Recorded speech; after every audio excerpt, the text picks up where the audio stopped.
ویني د حق متابعت کوي او که د انسان زړه په غالب اوقاتو کې غافل و د الله د ذکر نه نو دیغه خیره غالب وي حتی دومره غلبه د خیر راشي لکه دا وریځې چې سره یو ځای کېږي جمع کېږي تراکم د امواجو چې راځي دا خیر یو په بل باندې بیا هغه لږ لږ ذکر هغه لږ لږ عبادت څه اثر نه پکوي صفایي نه راځي بیا نو د دې وجه نه چې انسان به اغلب اوقات د خدای پاک په ذکر باندې تیروي بیا په زړه کې صفایي راځي اصلاح راځي قرآن عظیم شان ته اوس راشو چې الله تعالی د ذکر په باب کې موږ ته څه وایي آیاتونه خو د دې په باب کې ډېر متعدد آیاتونه د ذکر په اهمیت کې دي خو زه مختصرا یو څو آیتونه مبارکه را نقل کوم اول رب کریم موږ ته حکم کوي فذکرونی اذکرکم ای د ما بندگانو تاسې ما یادوئ زه به تاسې یادوم څومره چې کوم انسان الله یادوي دغومره الله تعالی په دغه انسان رحم کوي د الله یادونه رحم ده گناوی معاف کیږي مشکلات حل کیږي سعادت دنیا او د آخرت ورته حاصلېږي کله د مطلق ذکر حکم کوي فذکرونی اذکرکم خو کله بیا د ډیر ذکر حکم کوي رب کریم یې یا ایها الذین آمنوا اذکروا الله ذکرا کثیرا ای مؤمنینو تاسې الله تعالی ډیر یادوئ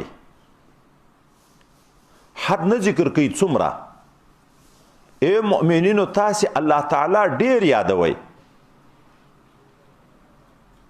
کله رب کریم یې واذکر ربک کثیرا وسبح بالعشی والابکار خپل رب ډیر یادوه ډیر حد اندازم نه معلوموي کله بیا الله تعالی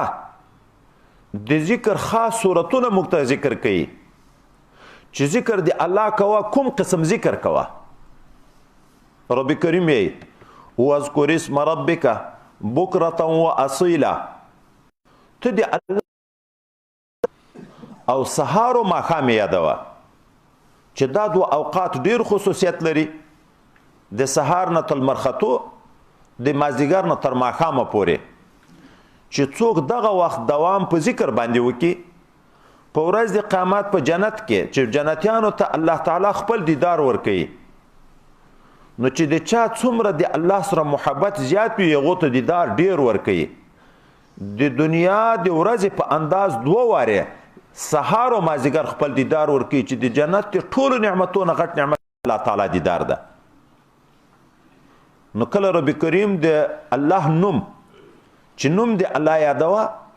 سهار او ماښام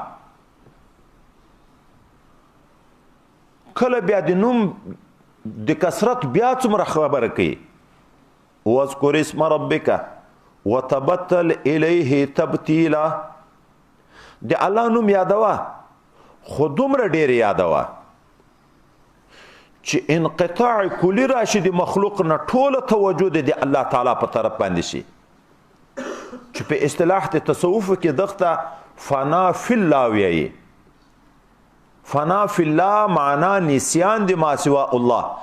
چې نور شیان ویر شي یو الله په زړه کې پاتې شي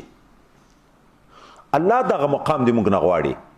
واذکر اسم ربک وتبتل الیه تبتیلا ته د الله نوم یادوه یادوه یادوه دومره یادوه چې د مخلوق نه د ټوله توجه د خپل خالق په لوري باندې شي او په زړه کې د بل چې محبت پاتې نشي ما سوا د ذکر د الله تعالی نه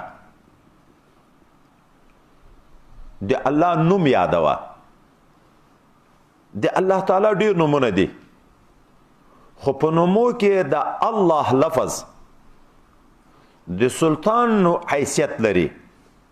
د اسم اعظم حیثیت لري اسم چې مطلق ذکر شي دغه نوم تر اخیسته کیږي. ځکه حدیث مبارک کې راځي د مسلم شریف روایت دواړه موږ تاسو ویلې چې ترڅو الله ویونکي وي خدای په قیامت نه راولي. چې کله الله ویونکي ختم شي نور خدای دا دنیا ړنګوي. د مسلم شرح لیکي چې دغه نه معلومیږي چې دا ذکر روح د عالم د دغه دنیا ده، چې دا ذکر ختم شو لکه د دنیا نه روح اوت، نور دغه دنیا خدای پاک ړنګوي.